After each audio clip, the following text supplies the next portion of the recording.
Si te suceden algunos de estos 6 signos o conductas que te voy a nombrar, este video va a ser para vos. Si cancelás salidas, si haces maratones de capítulos de series, durmiendo muy tarde, ¿sí? Si además evitás llamadas telefónicas, conversaciones y también dormís demasiado, más de lo normal, y sentís no tengo tiempo, que no tenés tiempo, bueno, está pasando algo en tu vida que te puede llevar a un progresivo sentimiento de soledad y vacío de sentido. Vamos a hablar de esto hoy, ¿sí?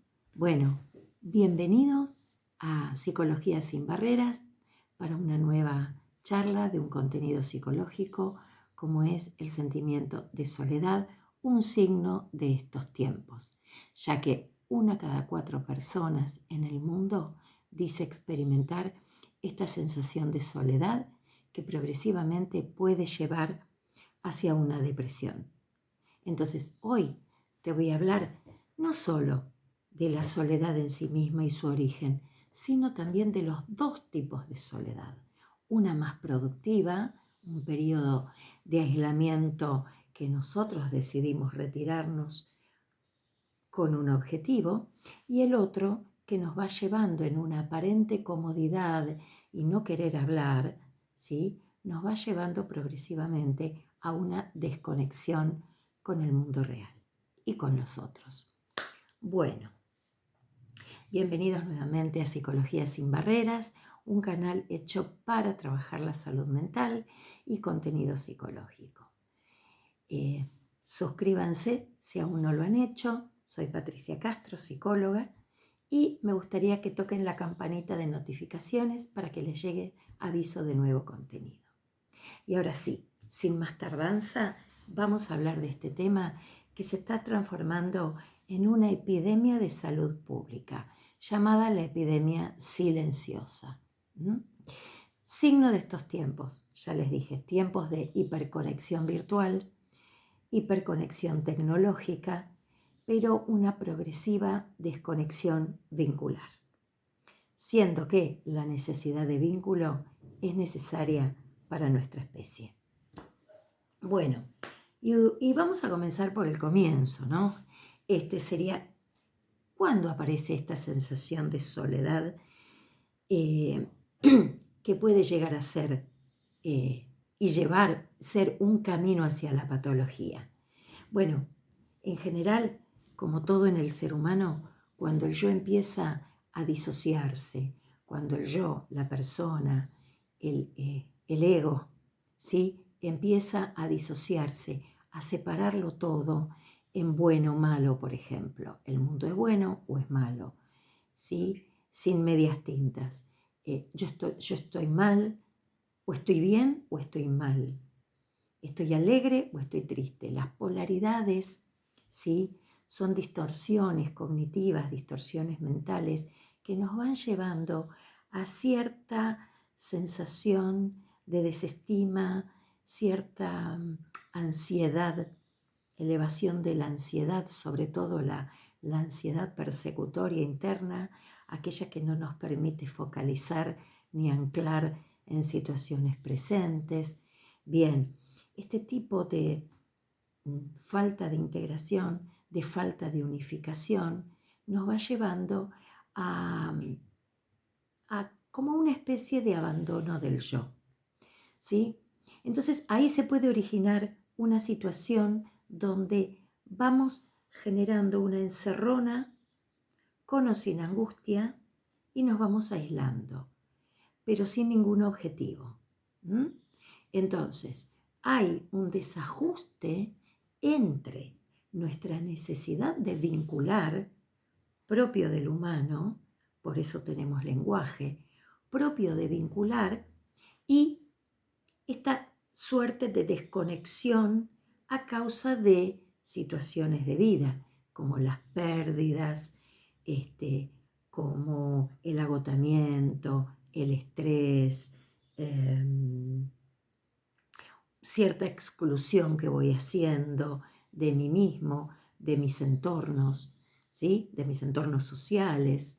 Y también aparece cuando está operando en nosotros una fantasía, ¿sí? De que todos nos tienen que comprender y entender, ¿sí? De que todos, el otro debe entender mi situación. Y ahí, de alguna manera, como esto es un pensamiento mágico, no todos me van a entender, empiezo a desconectarme. Sí, bajo también un aparente estado de comodidad y de cansancio, por ejemplo, de la jornada laboral, y empiezo a querer, no tengo ganas de hablar, quiero ir a descansar a la cama, agarro el celular, signo de nuestros tiempos, y ahí es donde puedo empezar a scrollear, mirar un reel tras otro, y me empiezo de a poquito, levemente, a desconectar. ¿Sí? Bien.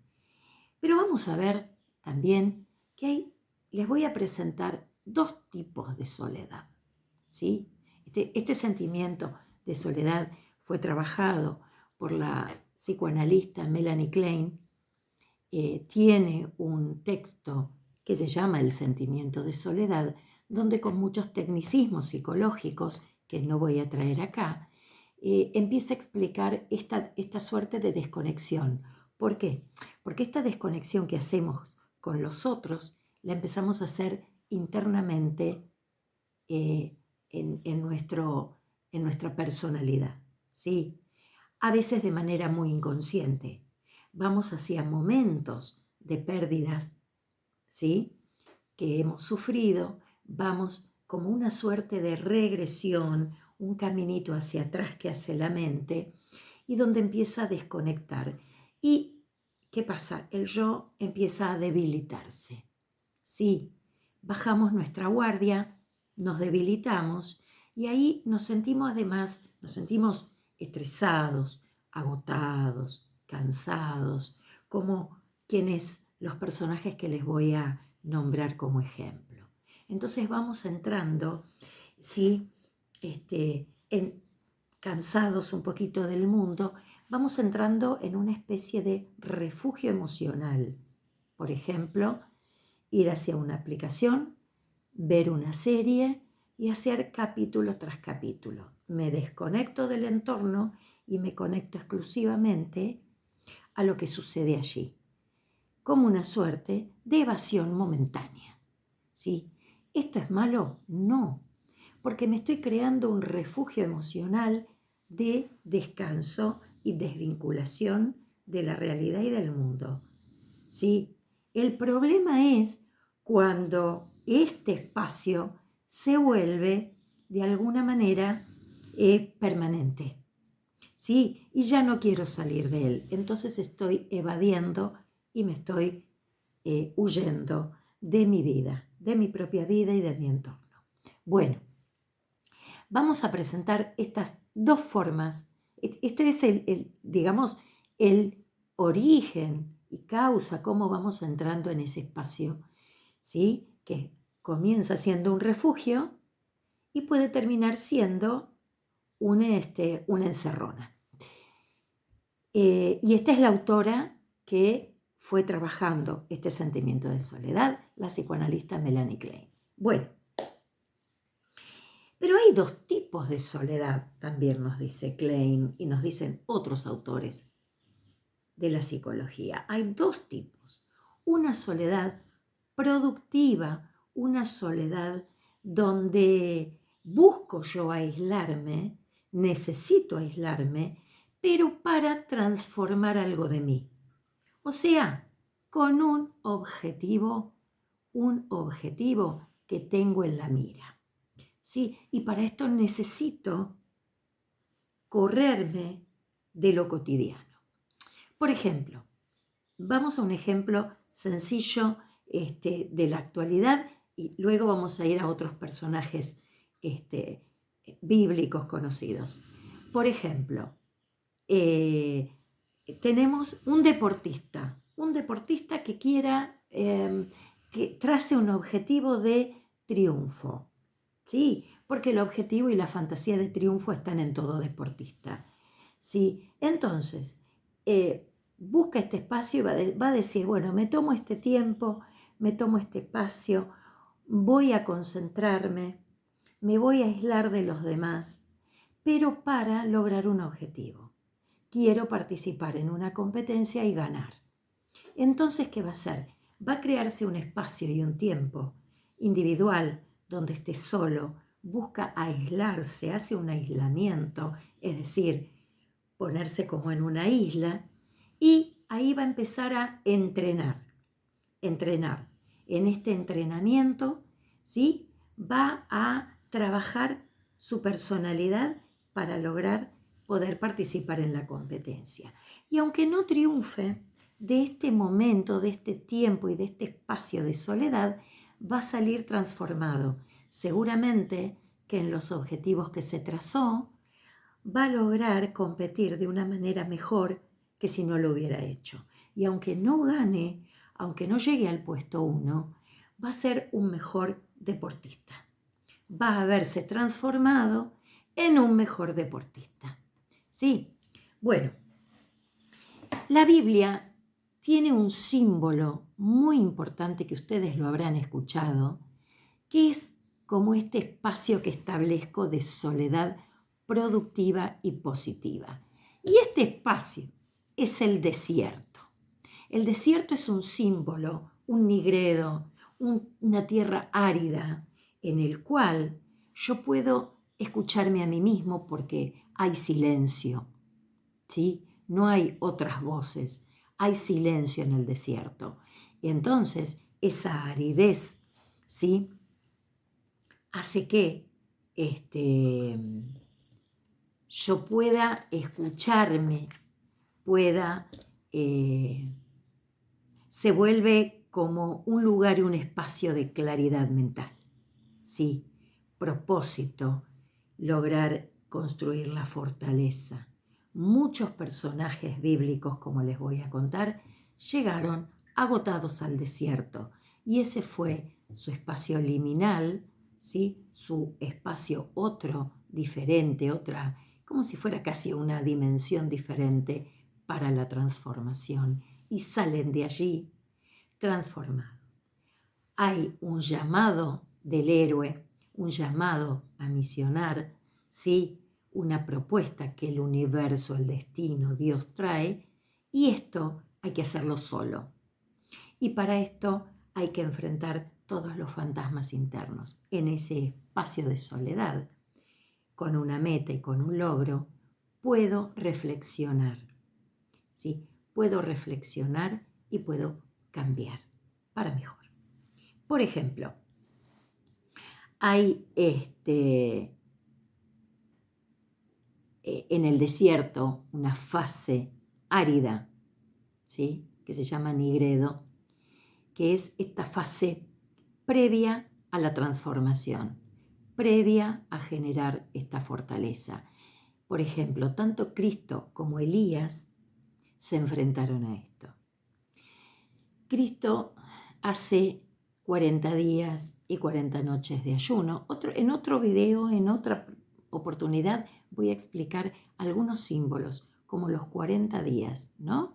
Los 40 días que estuvieron en el desierto los israelitas para llegar con un objetivo a la tierra prometida.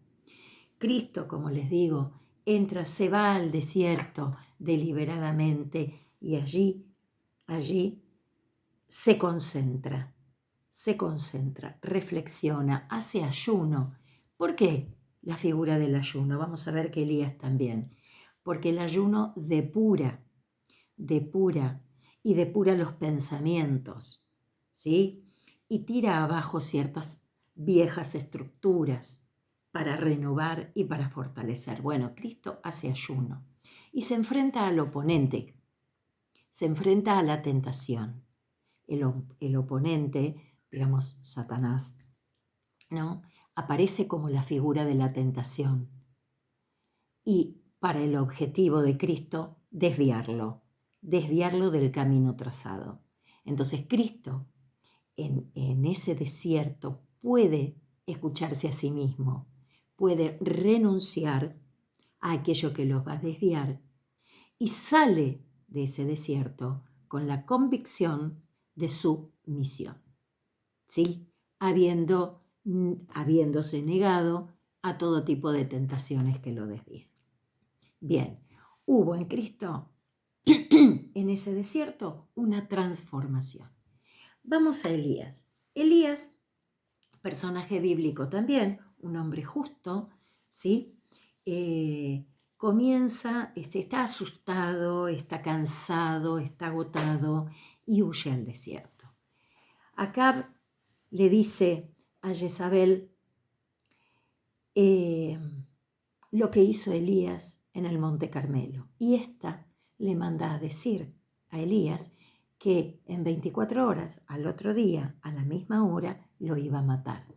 Entonces Elías, angustiado, asustado, viéndose solo, realmente sintiéndose solo en su fe, huye al desierto. Lo que estaba sucediendo en ese momento, digamos, como para ver un contexto, eran que muchos israelitas estaban adorando a Baal, dios babilónico.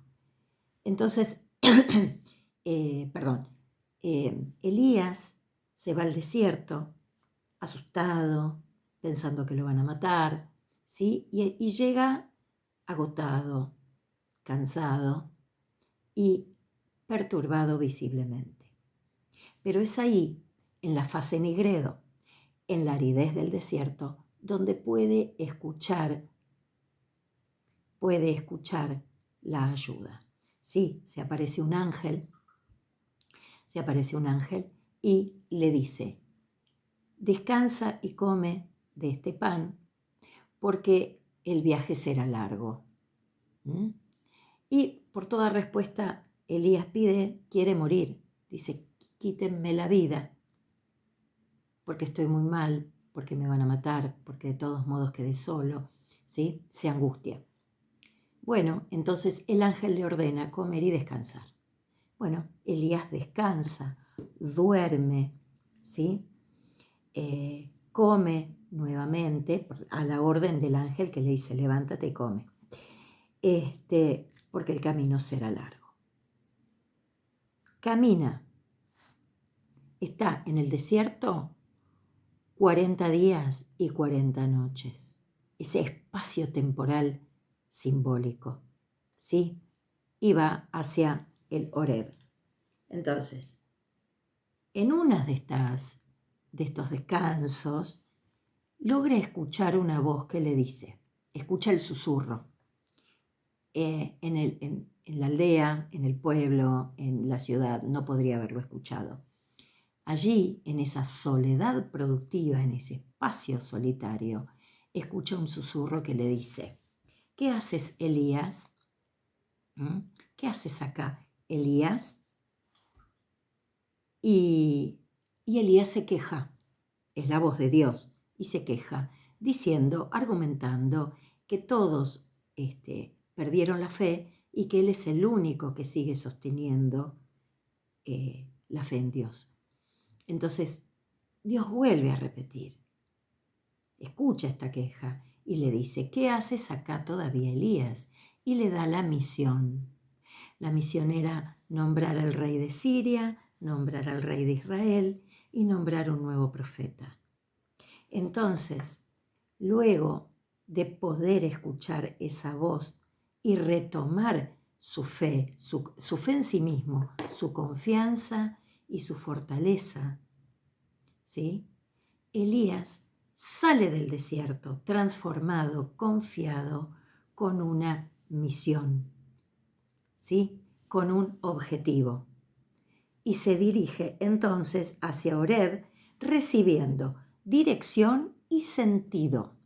Y esto es lo importante en estos espacios, refugios emocionales, donde el desierto es símbolo, esta soledad emocional. Como el deportista, donde yo ingreso a este espacio, me lo delimito, por una semana no veo a nadie, no salgo, o el estudiante, me pongo a estudiar porque mi objetivo, mi sentido es recibirme, y mi sentido inmediato es aprobar este examen.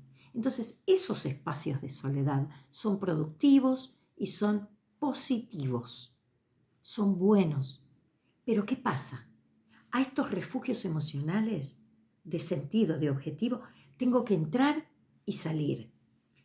Está bien si me paso una noche haciendo una maratón de capítulos de mi serie favorita. Sí, está bien. ¿Sí? ¿Por qué? Porque yo lo estoy usando con un objetivo, distraerme. Distraerme. No lo voy a hacer quizás a mitad de semana donde me levanto tarde y voy a trabajar cansado y prolongo mi estrés. Lo puedo hacer un sábado que yo diga, este sábado no voy a salir, me voy a quedar mirando televisión, como tantos pacientes me dicen. Soledad productiva, ¿sí? Tengo una paciente que está dada de alta, que me dijo, soy feliz ahora haciéndome los pochoclos, mirando mi serie en este espacio de soledad cuando los chicos van hacia el padre. No tengo ganas de salir, no tengo ganas de estar mirando aplicaciones de cita, no tengo ganas, quiero estar conmigo. Bueno, ese es un espacio, un desierto productivo, ¿sí? Una soledad positiva. Pero ojo, a estos espacios se entra y se sale. Se entra y se sale nuevamente al mundo real, presencial, como decimos hoy. Salimos de estos espacios hacia la conexión real nuevamente. ¿Qué pasa cuando este espacio de soledad se vuelve una evasión, se vuelve una huida y ya no es un refugio? Se vuelve un espacio de aparente y falsa comodidad. Y de a poco me voy abandonando a mí mismo. Bueno, evidentemente pudo haber una pérdida, una rutina que agobia, pero que esa rutina que agobia, en vez de generar este espacio, ¿no? Decir, bueno, hoy me voy a dormir temprano, ¿no? Me vado de todo y mañana me levantaré fortalecido para recuperar fuerzas, que hay allí un objetivo. No, acá casi como hay este camino de regresión hacia momentos frustrantes de nuestra vida, hacia momentos de frustración y pérdida, va a tocar esos momentos y empiezo como a abandonarme, ¿sí? Ya no encuentro la salida. Empiezo a utilizar estos refugios como lugar de espacio de comodidad. No quiero ver a nadie, pero estoy con un evidente malestar o no evidente, ¿no? Porque quizás esté inconsciente. Y ahí empieza a operar, en vez de la calma y la transformación, empieza a operar la ansiedad. Entonces puedo ir hacia placeres ilimitados supletorios, por ejemplo, comer, ponerme adictivo con el celular, utilizar consumos ya problemáticos, ¿no? Como la bebida, el alcohol, y otros usos problemáticos y abusos. Puedo a la vez dormir y dormir y dormir, ¿sí? Casi como que no existo el fin de semana, pero no es que me levanto renovado, ¿no? Vuelvo a trabajar, vuelvo a la rutina, cansado, como si no hubiera descansado. Bueno, acá ya empiezo a hacer desconexiones que me van a llevar a un encierro, ¿sí? Y donde voy dejando de comunicarme con los otros, ¿sí? Donde ya no quiero comunicarme. Empieza la verdadera desconexión. Esta es una huida con malestar. Y acá, entonces, la soledad implica cortar lazos, implica desconexión, implica sí abandonarme al teléfono y escrolear indefinidamente con la mente disociada en otra parte. Bueno, ojo ahí, porque acá ya cuando quiero volver a salir, no sé ni cómo hablarle al otro. Empieza a trabajar la ira, el enojo, la discusión, la incomprensión, porque ojo, tengo la fantasía de que nadie me entiende y nadie me comprende, pero yo tampoco me pongo, porque estoy debilitado, no me pongo a querer escuchar a nadie. No trato. ¿Vieron estas personas que a veces con mucha ansiedad uno las encuentra, una amistad y demás, se reúne y empezamos a contar algo de nosotros y el otro enseguida nos corta y empieza a hablar de lo mismo que le sucede, pero que le sucede más, y empieza a hablar solo de sí mismo? Bueno, este tipo de conversación sin escucha no es solamente que el mundo no me entiende, yo tampoco empiezo a entender al mundo porque empezó la desconexión. Y en vez de ser un espacio de transformación, se transforma en un espacio progresivo hacia la depresión, ¿sí? Hacia la depresión y la aparición de otras enfermedades, como la depresión ansiosa, ¿sí? Elevación de la ansiedad, como el estrés crónico, como también patologías físicas, ¿no? Aumento de tensión arterial, presión arterial, problemas cardíacos, aumento incluso de posibles ACV, porque claro, a esto lo voy tapando con otros placeres que también además me agreden físicamente. Por esto es que se está convirtiendo en una epidemia silenciosa. 1 de cada 4 personas en el mundo es alarmante. Bien, entonces, por ejemplo, en estos espacios sin sentido, o sea, ¿qué está pasando acá? No hay objetivo, no hay sentido en ninguna actividad que haga que la vida valga ser vivida. Se vació de sentido de la vida. ¿Sí? Entonces, hacemos actividades sin sentido.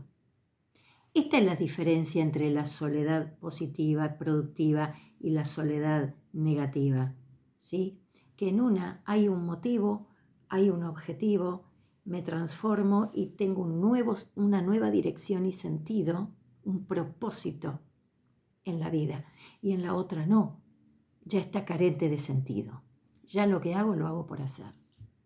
¿Sí? No aparece, no sé, no estoy desorientado en la vida. ¿Sí? Esto, porque quizás no esté tirado en una cama, pero ¿qué pasa?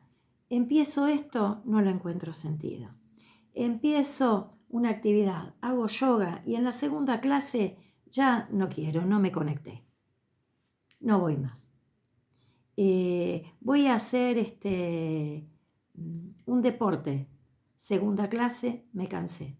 No quiero. Y empiezo a no encontrar disfrute, capacidad de goce, placer real, verdadero, ¿sí? Y empiezo a estar vacío de sentido. Me quiero ir a vivir a una provincia sin resolver. Entonces el vacío lo traslado a este lugar que aparentemente es un objetivo, ¿sí? Sin resolver. Bueno, quizás ese otro lugar pueda empezar a ser ya una probable salida, pero sí hay que resolver, ¿no? Para no trasladar, que sería el error, trasladar y huir, sino renovar y recomenzar en otro lado. Pero no huir hacia otro lado. Esta es la gran diferencia. Hay un sentido de lo que hago, no tengo sentido de nada, no le encuentro el sentido vital a lo que estoy haciendo en mi vida aquí y ahora. Antes de pasar a ver cómo podemos o qué tendríamos que hacer, cómo vamos a resolver esta situación o cómo escuchamos al otro que le está pasando esto, les voy a dar un ejemplo con algo muy típico, un concepto de nuestra ciencia psicológica, el duelo. El duelo. El duelo se da, es un trabajo interno psíquico frente a una pérdida. fallecimiento de familiar, separación de pareja o con un familiar o amigo, separación de la amistad, pérdida laboral de un trabajo que a mí me daba sentido, pérdida laboral, pérdidas en general. Entro en estado de duelo. El duelo tiene un afecto, que es la tristeza, ¿sí? Pero esta tristeza no implica depresión. Y les digo por qué. Porque para que haya depresión, tiene que haber caído la voluntad. Yo puedo estar triste, pero con voluntad. Sigo haciendo mis tareas, mis estudios, mis trabajos, ¿sí? En este espacio de duelo se configura como el desierto, un espacio de duelo, un tiempo interno, donde yo, de esta persona que me separé, o esta persona que falleció, empiezo a retirar todos los afectos, empiezo a retirar las conexiones que había con esa persona. ¿Y a dónde van a ir esas conexiones liberadas? Porque el otro ya no está, no lo veo, se fue. Van a ir al yo, a mí mismo. Es como que hago un repliegue afectivo hacia mí mismo. El refugio soy yo. ¿Sí? Entonces tengo mi espacio para llorar, mi espacio para recordar, mi espacio para ir hacia el placar y sacar todo lo que me había regalado, el peluche, esto, el otro, y deshacerme de eso. ¿Sí?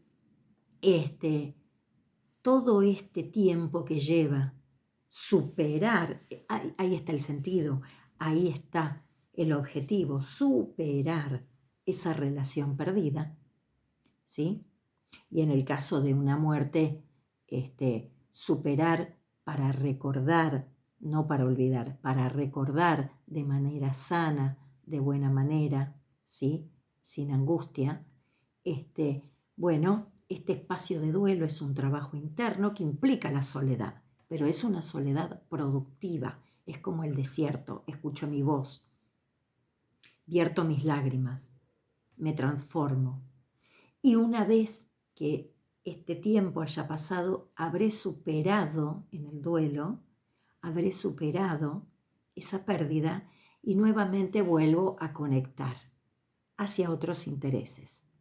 ¿Vieron, por ejemplo, que es típica que dicen cuando una persona se separa, ¿sí? Después de un tiempo, va al gimnasio, se hace cosas estéticas, busca repararse y al tiempo uno la ve y dice, wow, qué bien que estás.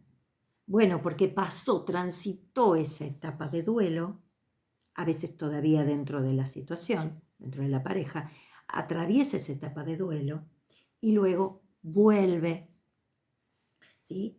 Se refugia en sí mismo y luego vuelve a hacer otras actividades que tienen sentido. Ahora, ¿qué pasa cuando el duelo se patologiza? Cuando algo se tropieza en este proceso. Pasamos a la patología del duelo, que es la melancolía. La melancolía hoy llamada depresión o depresión mayor. Cuando ya pasaron más de 2 años y no salgo de este encierro y ya no es positivo, ya empieza a ser negativo, con un abandono de mí mismo. Me abandono, me dejo estar, no quiero hablar con nadie, desconexión negativa, ¿sí? Recuerden que en el proceso de duelo había una desconexión de aquello que perdí, esto queda en mí, mi refugio soy yo, y luego vuelvo a conectar. En la depresión no se vuelve a conectar, queda y como que, yo se los voy a decir sencillito, tiene un lenguaje técnico, pero como que el recuerdo por esta persona que se fue se mete dentro mío y empieza a tomar poder y a debilitar el yo. Ahí aparecen las culpas, aparece la ansiedad, aparecen las emociones en versión negativa para, de alguna manera, decirme salí de acá. pero es como que esto se vuelve cada vez, se agiganta, y puede como que ese recuerdo se traga al yo. ¿Sí? Y ahí pueden aparecer patologías físicas o pueden aparecer también la situación de depresión o melancolía que puede concluir con incluso hasta la muerte del yo. Por eso digo, este es un ejemplo de soledad negativa. Cuando alguien está con una patología del duelo, un duelo patológico que lleva a la melancolía, hay que ir al psiquiatra, ¿sí? Además de la terapia psicológica, es necesario ir a un médico porque un psicofármaco debidamente administrado, sobre todo cuando no hay ideas de suicidio, va a ayudar a salir. Pero se necesita del psiquiatra. Nunca automedicación, nunca jamás automedicación. Bueno, volviendo a la soledad, entonces la melancolía es un espacio de evitación, de huida interna y enfermedad. ¿Sí? Bueno, vimos cómo un mismo proceso ante una pérdida puedo establecerme en un desierto productivo donde voy a transformar y donde voy a reconectar, o este desierto se me vuelve ya un lugar, de abandono total y donde me lleva a la enfermedad. Las dos versiones de la soledad. Bueno, y para ir cerrando, ¿qué hacer? ¿Qué hacemos? ¿Cuál es la prescripción para la soledad? Bueno, primero, escuchar muy bien a la persona que está en esta situación, y la propuesta tiene que ser: hace algo para salir, lo que quieras, por donde quieras comenzar, pero hay que ir a la acción. ¿Querés ir a hacer terapia de grupo y hablar en grupo? Hace esto. ¿Querés hacer porcelana fría y hacer un trabajo con las manos para poner el interés en ello? Hacelo. Es decir, una actividad que se quiera hacer cualquiera, pero que empiece a retomar la búsqueda del sentido. El sentido vital, el sentido de la vida. Y ahí les recomiendo una lectura. Viktor Frankl, la búsqueda de sentido. ¿Sí? Búsqueda del sentido de la vida. Este es un texto, y después está la búsqueda última del sentido de la vida. Son 2 libros de Viktor Frankl que va a ayudar mucho a esta lectura, ¿sí? Porque Viktor Frankl dice que a veces caemos en las llamadas neurosis noógenas, que son las de falta de sentido. ¿Vieron, por ejemplo, el domingo a la tarde, esa mini tristeza del domingo a la tarde? No quiero que llegue el lunes. Es como una especie de desconexión y frustración porque el descanso se está yendo y al otro día hay que volver a retomar la rutina. Es un breve espacio de desconexión que mucha gente realmente la pone mal. Y después están los consumismos, ¿no? La compra compulsiva, el consumo, el tener, ir hacia lo material para tapar ese vacío de sentido. Entonces, les sugiero esta lectura, este autor, Viktor Frankl.